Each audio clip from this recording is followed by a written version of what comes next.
How can managers and leaders identify B and C players? Now, we have the A. How do we identify the B and C?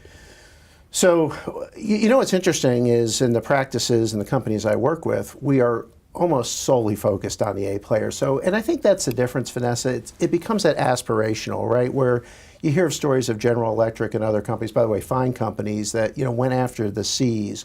We're coaching people up to be the A, but we're not stopping and we're not settling for B or C player performance. And I think that changes everything, and it makes it eminently fair.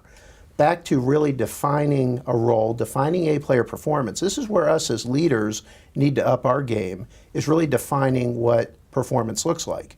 Then it's eminently fair to work with a person and coach them up to hit that performance. And people who are making progress, we've got a lot of patience with, but you got to be willing to make progress, and you have to achieve that progress. So everybody has the right to be an A player somewhere. So we don't really talk as much about the B's or a C. I mean, a lot of companies, originally, well, I need my B players, I need my steady eddies.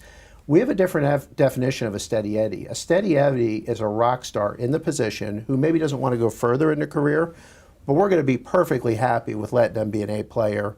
We call that appropriately placed. You can be an appropriately placed A player.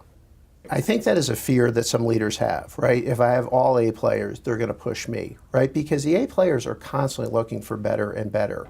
And again, our job as a leader then is to make that happen in our company. So if we're going to retain those A players, one thing A players certainly want is growth potential.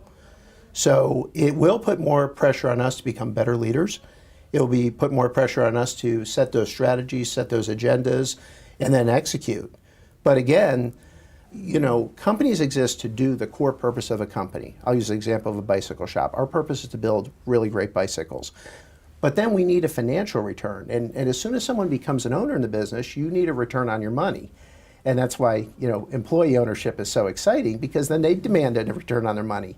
So you need a successful business that's dropping net income to keep the purpose going. And then as that gets bigger, you have to grow people because your scope is bigger.